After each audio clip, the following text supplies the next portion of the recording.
Yo, what's going on, everybody? You are tuned in to the Undisputed Champ Sports Podcast. Thank you guys for listening. Today, we're actually going to do a double header review of 205 Live and NXT this week. If you didn't know already, I'm your host, Preston, and I'm joined by the one and only Thumbs Up Tommy. Say what's up to the people.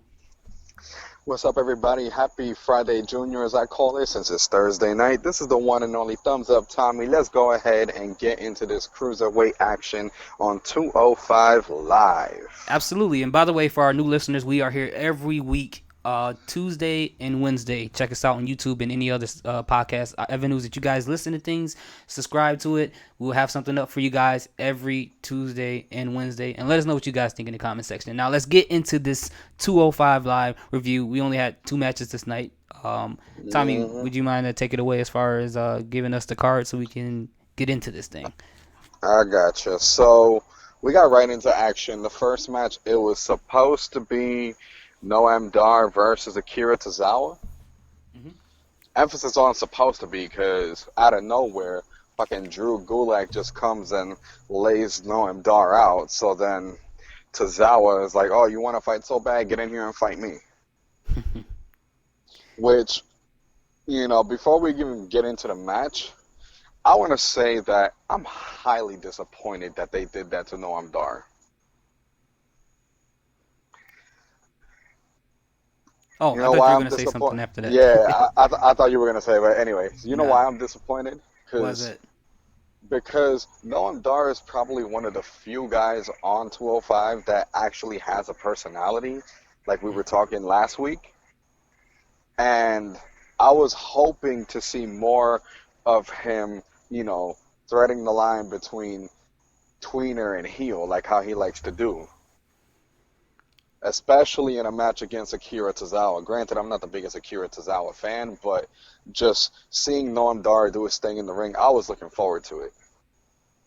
Yeah, what I noticed too, and I'm not mad at that what you have for that. What I've noticed is that Drew Gulak has been the guy to kind of put people over. It seems to be Hmm. like we saw it in NXT where he wasn't needed to put Matt Riddle over, but Hmm. he's usually putting over faces. Or he had a match with Kushida, and just like this match with Akira Tozawa, he's supposed to. I think they're trying to make Akira Tozawa look a lot more competitive, quote unquote, because he is most likely going to be the person going against Tony Nese for that 205 Live Cruiserweight Championship belt. So I don't think Mm. Akira Tozawa is built up right yet, but I think they're trying to fast track it with this type of match, and we already know we're going to get out of Drew Gulak when it comes to these type of matches. I don't know, man. I don't know about Tozawa anymore because the way that Drew Gulak did this match against Tozawa, bro. Like I'm talking about a much more. I mean, they put it to you like this: Drew Gulak, in terms of physicality and being, straight, no nonsense, smash mouth style. If you had to rank him like in terms of volume, I'd say he's like at a volume 10, right? And in this match, it's like he cranked up the volume to 15, just how bad he was whooping Tozawa's ass. I'm talking about like he barely did any submission holds. It was just a bunch of smash mouth beatdown tactics until he got him into that, what's it called, the Argentine neck breaker. Yeah, well, I mean, I think that plays into his new character they're trying to switch him into, and I wouldn't say Yeah, it a he's brand new being like gimmick. darker. He's like an evil heel. Like salute to him for coming out with the best Damien Sandow cosplay I've ever seen in my life. That was amazing. Like he looks like he looked like Tony Nese in like a dark universe. But I think there all of that. His whole outfit being all black is playing into the character that he's being. This more aggressive, angry heel, where he's not even going into his normal style of wrestling. Like you said, he's not doing as many submissions as much as he usually does. It's more smash mouth and more aggressive now, as he displayed on Akira Tozawa. But I think usually when they have matches that last a long time, and granted, 205 Live usually only has 2 matches, but the type of Hmm. match that is, and usually people who have matches with Gulak are usually people that they're trying to push. Like I said with the Kushida, like with Matt Riddle. Like I don't think Drew Gulak had one-on-one matches with people this long just to have them. So I mean, but you could be right. Yeah. But I'm just going by what I've I mean, seen. at this point right now, it's a little early to tell because right now it's not looking too good for Tozawa. But if they're gonna continue this feud, then it can go either way. Like they may have kind of like how Ali had his feud with what's his name with Itami, and that feud was what got Ali hella over with the fans, especially after that GOAT promo. Hmm. So I mean, for the record, disclaimer: I am not expecting a GOAT promo from Akira Tozawa by any means. I'm not saying that at all. All I'm saying is that the physicality that I saw in the match this week, it leads me to believe because it's like on that Itami level of brutality, which I think that Gulak can definitely deliver on that, and we might see Tozawa step his game up tenfold just because of that. Yeah, it gives them something to overcome, and I think Gulak is probably one of the best people to do that, especially with this character change that they're giving him. That this evil grease slick back hair character that they're trying to make him portray is like this Yeah, evil heel, and definitely. Akira Tozawa needs something to kind of overcome because he really hasn't had that much of a story. He's always been a byproduct of a story like the one we had with Exactly. Brian Kendrick and with Gulak and Jack Gallagher. It really wasn't it wasn't Tozawa in the center of that Yeah, story like that. he has yet to really have a story of his own. Right, right. And the only way, and like you Yeah. said, since he lacks that ability to do promos, the only thing they can do is overhaul on the opposing person who's going against him on their character, and that's what's happening with Drew Gulak. hmm Yeah, because then, with Tozawa, just seeing him get his ass beat on a regular basis for God knows how long, it's like you can get him over sympathetically with the fans. Yeah, that's what they're trying to do. That's exactly what they're Yeah. trying to do. But enough about that. It was a pretty straightforward match. Like, Gulak dominated, I would say, 95% of it. Mm-hmm. So after that, we see a brief, what's it called? We see a brief promo by the Canelli or Canellis, however you want to pronounce it. Mm-hmm. Canellis, whatever. Talking about how Mike he's been the best ever since in the world ever since he started 16 years ago, and so on and so forth. And that he basically bitching about how no matter how good he does, he's underappreciated, but he wants to face the very best cruiserweights. Not much there. Like I said, I wish you the best. Keep proving me wrong because the last match that Canellis had was actually quite impressive. So keep proving me wrong. And so after that, there's a quick interview segment with Tony Nese where he's saying that he's hoping for what's it called for Tozawa to be the number one contender, but he also knows exactly what Gulak is capable of because they've gone to war in the ring, and he's saying that it doesn't matter who Maverick decides to make the next number one contender, he's going to be ready. I would rather see Gulak than Akira Tozawa, to be honest with you. Honestly, yeah, like because I mean, granted, we've seen him and Gulak go at it before, Mm-hmm. But we didn't see but this Gulak. exactly, this is a different Drew Gulak. Mm-hmm. Like he's really like trying to hurt people now. He's done playing nice, so I definitely want to see that. And so then they also had another quick inter promo segment with the Lucha House Party, where they were kind of talking about the T-Mobile brothers, as we call them. Oh, the Singh brothers. Yeah, yeah. Yeah, the Sting brothers with their T-Mobile The colors. logo looking attire. Mm-hmm. Anyway, yeah, because apparently these guys were talking smack about Lucha House Party. They're like, "Yeah, we're right here. If you really want it, come get us," basically. And again, not much there, so I'm just glossing over it. After that, we had the night's main event, which was a match between the Boston Brawler, as I like to call him, Oni Lorkin, versus Davari Dinero. What did you think about this match? Okay, I want to start off first by saying I don't think this match should have been the main event. I really think the Gulak and Tozawa match should have been the main event. I Uh, second that. this match was okay. It wasn't anything like super.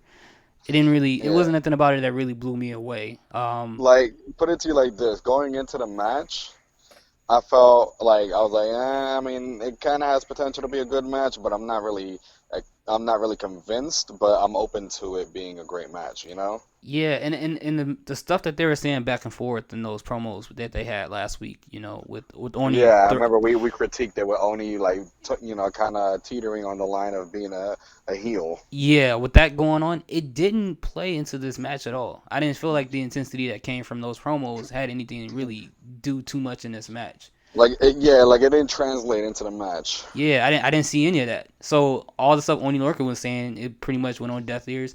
But overall, the Yeah, it match kind of itself fell was flat. okay. It don't take away from the match. The match was okay, but I wish it was something happening in the match to kind of push that story forward. Yeah, like I feel like there should have been way more blatant headshots, trying to bust someone open because, they talked heavily about stitches the week before and they didn't even really try to hurt each other, really. Yeah, something like that. But I think that's why I have a problem with Orny Lorcan said, because they should have played it into the match. But if they did, and Orny Lorcan was trying to do like headshots and trying to get Denaro to bleed, it'll make him look more like the heel and make Exactly. Denari look more like the face, and we don't want that to happen. So that's why you can't have promos like that. You can't do Yeah. anything with it. It kind of takes away from the potential feud. And then like the finish to the match was anticlimactic to me. Yeah, it was. I agree. Yeah, like what's it called? Davari hits that Persian lion splash, which is his version of a frog splash. Hmm. And then as he's pinning, what's his name, Lorcan, he does the mistake of pinning him with his back on Lorcan's chest, which Oni takes advantage and rolls him up into a crucifix pin for the win. Hmm. It's like, bro, that's wrestling 101. Like, why would you pin someone like that? I don't know. I mean, I Like, don't know. I never saw the purpose in pinning someone and like in that prone position, Hmm. with your back turned to them. Because to me, that just makes you an easy target for them to roll you up. Yeah, I agree, and I think I don't know what that does to help Davari. I really don't know what it does to help him, because I feel Yeah, like like that I'm he's disappointed with the finish too, because I feel like they should be pushing Davari. they should be pushing him, and they should be pushing him as a heel, and it's starting to look like that Oni is more, and not even just from the promo. Like when you book a lot of feuds, and this doesn't have to happen this way 100% of the time. The the the first couple matches, the heel is supposed to take that win. Hmm. They're supposed to take that win, and the face is supposed to be Yeah, trying to take the. especially if they do it by nefarious means. They grab the rope, they rake their eyes. Something that's considered cheating. Hmm. But Davari's been taking a lot of L's lately, and I don't like that because I Yeah, want them to push them. he's been taking a lot of ills, and that's the thing, man. Like with these people who have great charisma on the mic, people that have great characters, these people that are really, really good on the mic. Those wins and losses matter. We saw what happened to Bray Wyatt. He's nowhere near that territory, but it can possibly happen to people, Hmm. and it can because once they start taking too many L's, whatever they say on the mic does not matter anymore. Bro, it's like you want further proof? Look at Dolph Ziggler. Yeah, yeah, he's one of them too. Like he flops back and forth between the crowd caring about him versus the crowd just being like, "Oh God, it's Dolph." Yeah, well, I mean, yeah, because they keep repeating the same gimmick every single Exactly. time. It's like they're high on him and they have the hots for pushing him for like a month or two, then they put him down. It's like when you have like that one toy that you don't really like but you play with every now and then. Hmm. That's how they're treating Dolph, which is a shame. But again, we digress because that's not about 205 Live. So yeah, that pretty much wraps up 205 Live. What do you grade it? I'm gonna give 205 Live a B. I actually like that Gulak Tozawa match, even though Gulak was dominant.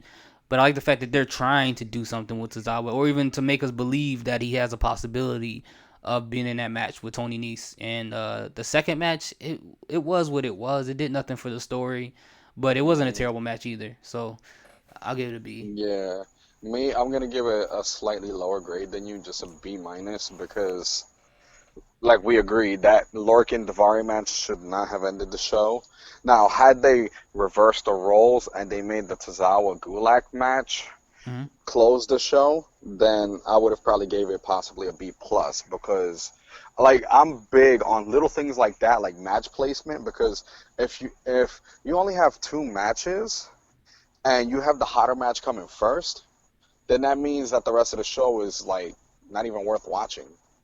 So it's like when that story in the Bible when Jesus made his first miracle, he makes wine, and then the people at the party tell him like, yeah, most people serve the good wine first, you save the best for last. Hmm. I'm a firm believer in that. Like you shouldn't give, like, especially on a card that has only two matches, you shouldn't give the best match first. You should make people wait for that. Yeah, I wish they would have got more creative with that match with Oni Lorcan. I wish they would have put some stories in it or put some seeds in there for their feud. It just Exactly. Do it's just making do a Oni little more to elevate it. it's making Oni Lorcan look like the dominant heel, coming off the fact that he just gave Denari some stitches, and he was talking about It's he'll do it Davari. You're again. saying Oh, Denari. Davari, sorry, I'm putting De Niro and Davari together. Ari Davari. Right after he told him he gave him stitches and stuff like that, now he picks up a win, so it's not making Davari look like the heel anymore. Exactly. And I It's get the making whole him look tweener thing, lame. but you still, if you pushing somebody, I don't know, I don't get it. Right. But definitely, so that wraps up our 205 Live review. Let's go ahead and jump right into the black and yellow brand post Takeover 25 NXT here in the stateside because, Hmm. we got a whole separate episode for our NXT brethren across the pond. So, we'll get to that in the next episode. But yeah, let's talk about NXT here in the US of A. So, if you're not familiar with the format of how NXT goes post a takeover, let me do a quick rundown for you. They're basically going to recap every match that happened on the card, and show maybe one or two different what's it called, backstage interviews after the match, and then an actual match or two on the show, and that's it. Yeah, because these are actually the matches that happen before Takeover, Facts. and then they just play So them on Wednesday. yeah, basically, yeah, they started the show. I think the first match they recapped was Dream and Tyler Breeze. Hmm. Yeah, and so then they show. I'm just gonna gloss over the stuff that doesn't really say anything toward anything that's building. So I'm gonna gloss over the what's it called, the fucking interviews that don't really do anything. So yeah, they interviewed Breeze after the match, so on and so forth. He said, "Oh, I'm not going anywhere. I'm back in NXT." So actual first match of the night, the Limitless Keith Lee versus the Finest Kona Reeves. Now I'm not sure if you caught the message I sent in the chat this morning because I know like sometimes especially in the morning when I write something, it's like you guys kind of gloss over it, but Hmm. Conor Reeves actually looked impressive in this match. Yeah. Yeah, I've seen a lot of people say that. I've seen a lot of people say that in different forms. I feel like that this is probably his best showing, but I think It he's been is. consistently coasting in that area. I think what happens with like say for instance WWE. I'm just gonna say that because we were talking about WWE. With a lot of people, if you don't like their character, for the most part, a lot of people ignore good things that they do in the ring. And if people like their character, then they praise everything they do in the ring. I think Conor Reeves is not a bad wrestler at all. His character, a lot of people don't care about, but he has the ability to put on good matches. I haven't seen a terrible match from this guy. Like period. Even the one he had with Matt Riddle, which was technically almost a A squash squash match match. until Velveteen Dream came out or whatever. But he has Yeah. the ability of being a good heel if they book him right and if he Yeah, like stays healthy instead of getting injured all the and, time. and you know from past podcasts that I've bashed Conor Reeves. I'm not gonna act like I didn't. Right. I've bashed him. I said I didn't like him. I thought that he was trash and so on and so forth. So this match, like again, I'm a firm believer in it takes two to tango. Like, Kona Reeves is improving. I got to give him props on that because he actually looked like a decent heel in this match. Like it's little things like when I forgot what Keith Lee was trying to do that, but he landed on his feet and he tried to play it off like he his knee buckled and he Mhm. feigned the injury to get the advantage. Mhm. He played that off well. I can't even lie.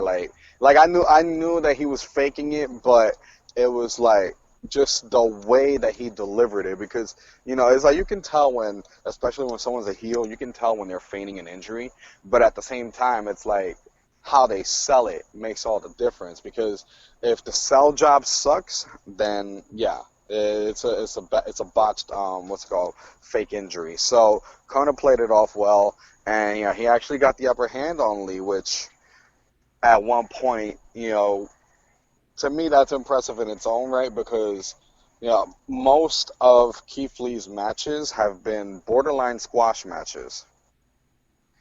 So to see him actually sell and let Kona get some shine, I thought that was good. Plus, you know, I feel like Keith Lee is one of those people that basically the type of opponent that Kona Reeves needs to look good Yeah, I mean, because like some wrestlers, they can have a good match with a fucking broomstick. It don't matter. But some, you need the right opponents. And yeah, Kona, at least right now, he's one of those that he needs the right opponent. He can't just have a decent to great match with just anyone. yeah, I think with Conor Reeves, I think he's pretty good. This is their rematch because they had a match back in October last year, where it Yeah, I was pretty remember much that. this it's pretty much the same beats where Conor Reeves got the upper hand a little bit as he did in I think almost every match he had so far when they reinvented his gimmick, and he's been doing that pretty well. I think it's just that he gets hurt so much and he's barely on TV that makes people be like, okay, it's Conor Reeves again. Why should we care? So hopefully Yeah, at this point that he will stay healthy. He will continue to put out these matches. He's a tall guy too. He's like yeah, he's six. 6'8". Yeah, he's like 6'8". Yeah, he's a tall guy. So they need more heels right now. As far as single competitors, Yeah, they can't make and everybody from it's UE funny. do that. I was talking to one of my buddies, and he pointed something out to me that I was like, you know what, you're right. Kona's gimmick is not bad. It's not. Like he just needs to be more of a dick about it, and he can make it work. Like the finest thing. It kind of like, at least to me, it kind if done. I feel like if done right, it can kind of have like that $1 million man feel to it. Yeah, because I think he attempted the millionaire man. But also with that, it's just that there's certain characters that has to be in the right storyline for it to pretty Hmm. much really show off what the character is. Like Art, like we just talked about it, Ari Davari. Like he has a great character, but it can do a lot more when put in the right storyline. And I think that's what's Exactly. going on with Conor Reeves. And if they book him properly, if they book him right, then it'll do wonders for him in his career. Fact. Definitely. So moving on from that, in case you didn't know, Keith Lee defeated Kona Reeves after a couple of close calls. So moving on from that, there's more recaps, and there's actually a post-match interview with Drew Gulak after his first match with Kushida. Hmm. And I'm gonna let you talk on this. What did you think about that interview? About him calling out Kushida and about him requesting the match. No, no, no, no, no. He didn't request. He demanded that match. It's kind of what I kind of asked for. But you know what? This is not the one I was like, Drew Gulak and Kushida, if they get in a match, they need to have a submission match, best 2 out of 3. But it's not going to be the best 2 out of 3. But the fact that it's going to be a submission match, this is going to be the moment that people finally get to see who Kushida is and why is he great. Because the matches they put him in before, they're okay, but they didn't showcase his talent.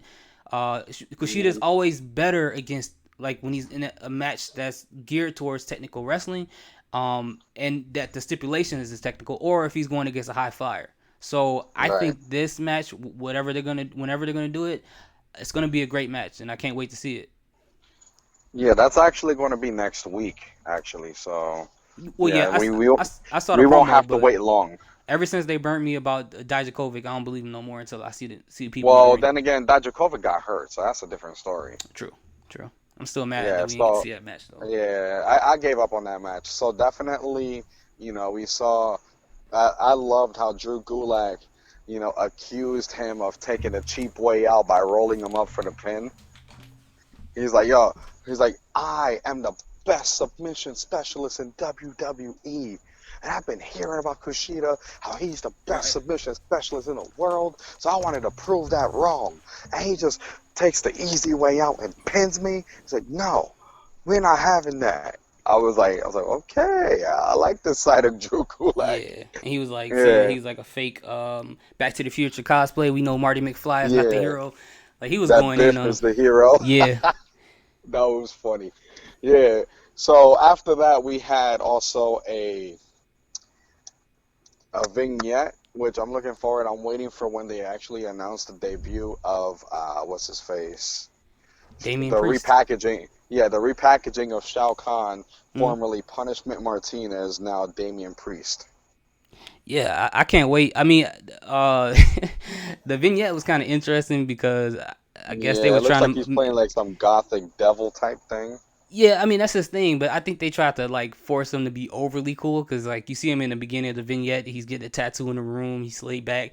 Then he's like one of those Hmm. cool guys sitting in the club who's like, I'm not here to have fun, I'm here to think about life. And then he's like walking through the club with no shirt on, and I'm like, I guess, but I mean as long as they do it right, that's all that matters. I mean I've never seen anybody get renamed as much as I've seen this guy in the history of whenever I watch wrestling. Like his name was Luis Martinez before, then it was changed to Damian Martinez, then it was changed to Punishment Martinez, and now it's Damian Priest. So this is over the course of his wrestling career. So I'm like, man, I'm hoping Well, I've in only known him as Punishment Martinez, so yeah. yeah, I'm hoping this works out for him because I'm kind of do, but I kind of am like, all right, so he might take the place that Dijakovic is supposed to take as far as being a heel. I think this is him taking that, filling that space as the dominant, tall heel guy, and I can't wait to see what Hmm. happens. I can't. No, and like just the lighting and all that on the vignette, plus the whole Damien Priest thing. It's kind of like an oxymoron because like the name Damien is kind of has like From a the Omen. negative connotation with like demonic forces. Yeah, because that's the kid's name So on the Omen. yeah, that's what I'm saying. Like it has a. I remember that South Park character that was supposed to be Satan's son. Hmm. Like I said, the name Damien kind of has like a satanic, demonic connotation to it. So that with the last name Priest is like it's kind of an oxymoron per se. So I'm Yeah, looking forward to it just because I feel like if they do it right, they might be able to do something like a Gangrel type gimmick. yeah. I'm hoping they don't go the vampire route because that vignette did look kind of Blade ish, like when they were in the club. But I get Yeah, what you that's what I'm mean. saying. Like, I got the vibe that like he might be like some sort of gothic blood drinking priest or something along those lines. But like I said, this is just me talking shit, speculating. So we're gonna have to wait until he actually debuts to see what he's really gonna do. Yeah, But he has in to any only case, do when he talks, it has to only be relegated to promos and vignettes. I don't want to see him like talk in the ring. I think his voice is just good for his packages, and then when he comes out into the matches, he don't have to say anything at all. exactly. So then, yeah, we also saw a backstage interview with your girl Io after she beat the dog shit out of Shayna Baszler. Hmm. And she simply said, I'm not done with Shayna, and walked away. Hmm. So there's a couple of matches that have been announced for next week. Again, Kushida Gulak 2. Also, there's going to be Jessamine Duke and Marina Shafir versus Candice LeRae and Io Shirai. That should be an interesting match. Yeah, that one was like probably the most obvious one that was gonna happen. Yeah. And now on to NXT's main event this week, which is a rematch, the rubber match between the head bitch in charge, because as Carmine said, we don't have to censor it because we don't work for WWE. Head bitch in charge, Mia Yim, and the EST of NXT, Bianca Belair. So, I'm just going to say this. Bianca, sweetheart, you're great in the ring, but please stop that undefeated bullshit because you've lost like 3 times before this week's NXT. Stop it. Like she even said it like she taunted Mia at one point. like when Mia was on the floor, like undefeated, and then Mia just like knocked her legs out from under her. Mm-hmm. Like it's like if it's a matter of like say the first time that she took a L where Shayna's goons had something to do with the finish, then I could understand. Mm-hmm. But since then, before this week's NXT, you've been beaten clean twice. You're not undefeated anymore. The first one was kind of questionable, but the next two were decisive. Yeah, yeah, that's true. The more and more she says it, the more I start to question if she's talking about record wise or if she means defeated as in like I've been beaten. And if you're defeated, you're like, okay, I'm not good anymore. I quit. I don't know. Well, that's what she's trying to say. Like, 'cause she's saying, "Oh, being defeated is a mind state, this, that, whatever." I'm like, not in sports, honey. Not in sports. Yeah, There's got to be a loser, and you've lost 3 times already. that's true. Yeah, she has lost. So, yes. So this was a pretty good match. Now you saw a lot more, I guess you could say, cautious behavior to not really get the whole braid involved. Hmm. Like I remember at one point when she had, I forgot what move she was gonna go for on Mia Yim, but she actually wrapped the braid up in a bun, trying to prevent Mia from grabbing it. Hmm. And that was an interesting tactic to me, because like a few seconds later, after Mia punched her a few times, it kind of broke out. You saw some more striking on Mia Yim's part, especially like the kicks, with her background in Taekwondo. I thought that was a nice touch because, she's gone more into a submission-based game now, so it's good to see her kind of go back to her roots as a striker. And overall, she went ahead and hit that protect your neck at the end, Hmm. which, if I'm not mistaken, she did it off of the corner, like the top rope. Hmm. And that was the decisive final result in this feud.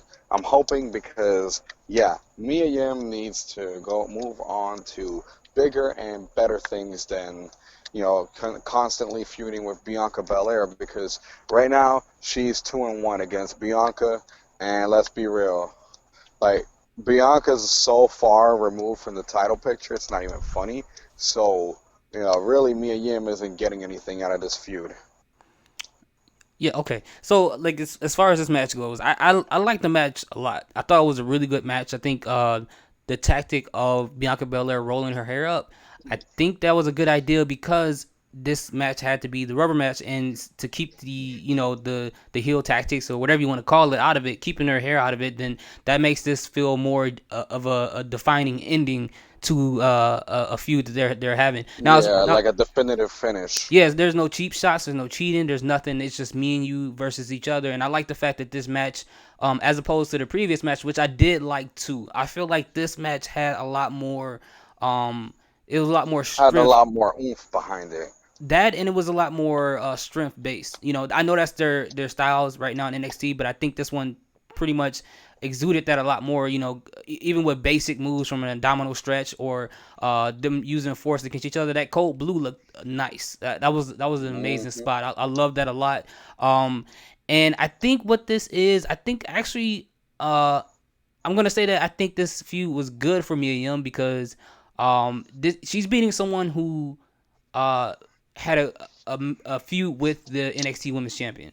So for Mia Yeah, Yim to be having a feud and beating someone who was at least in the picture, and you're right, she's so far removed from it. It's a lot for Mia Yim, and it shows that they are building her little by little. They're not just like putting her to the exactly. side; they're Like doing I'm something. like, I want to add to what I said earlier. Like I'm not saying that Mia got absolutely nothing out of this feud. Hmm. What I am saying is that she's already gotten everything that she can get out of it. Especially with the decisive finish from last night. So is like dragging this feud on any further, that's when she starts creeping into the territory of, she's wasting her time and she's not getting anything out of it. Yeah, I mean that can't happen. I mean the only problem with this feud ending is that there really isn't any female heels outside of Shayna Baszler and her goons for her to face. The only other ones is what Vanessa Bourne and Aaliyah, but they're in a tag team. And they're beneath Mia Yim's skill And set. yeah, they're nowhere near that at all. They both still need a lot of work, but I don't know where either one of these two go from here. I don't know where Bianca Belair goes from here. I don't know where Mia Yim goes from here. I really don't know. Like, I mean, honestly, I feel like now that at least until they're ready for Mia to go after Shayna, if that's the plan. Because let's be real, right now, Io's the one that's still feuding with Shayna, so that's not going anywhere anytime soon. I think that now that, she's picked up a couple of big wins, now would be a good time to resend Mia Yim over across the pond to NXT UK. I mean, it could be, but it seemed like all the women over there, they most of them got something going on already. Unless Nah, not really. well, a lot I of those mean, women, they're not ready for anything other than the main four. The other ones right. they're not. They're barely on TV. The other ones they really haven't built up too much over there in the UK when it comes to their Yeah, but women. that's what I'm saying. Like, you can take a talent like Mia Yim over there and help them elevate that division. I mean, yeah, maybe. I mean, it all depends. I mean, those women, they're. I don't know. I mean, they need more than that. I mean, unless she's. I don't think it'd be good for Mia Yim to take losses. And I think if Mia Yim beat those Right. women, it's gonna actually hurt those women more than actually helping them. If she keeps just come Uh, through there and just beat them all. yeah, I mean, yeah, so it's kind of like a delicate situation because right now Mia Yim is hot in terms of being on a streak, Yeah, and it's like you want to keep that momentum going. So exactly. they really have to, think about what their next move is for Mia Yim strategically. Yeah, I don't know. I don't know if they're gonna put her and Bianca on a team together. I don't know what's gonna happen, but they need to No, figure something out. I don't want to see that. Because if they don't do anything with her, that's the worst thing they could do is halter. Is halter from progressing. Like you don't want to do that because then you're gonna Mhm. have to reset this all over again, and then people are gonna get tired of seeing this. So, Exactly. But in any case, that will wrap up NXT this week for you guys. So, Mr. Preston Brown, what do you rate it this week? I'll give it actually give it a B plus. I think we got some two pretty good matches. I'm not mad at those Yeah, matches at all. I'm gonna agree with you B plus on that because the matches were pretty solid. Plus, a couple of the promos in between were very good. So, not much here to that I can nitpick at to give it a lower grade. All right, guys. Thank you guys for listening. This is the Undisputed Champ Sports Podcast. Once again, we are here every Tuesday and Wednesday, YouTube, SoundCloud, any of the other podcast avenues that you guys listen to your favorite podcast on. Just type in our name and we should pop up. Please subscribe, share, and let us know what you guys think in the comment section. We really appreciate each and every one of you guys. I'm Preston. That is Tommy. Peace. Peace.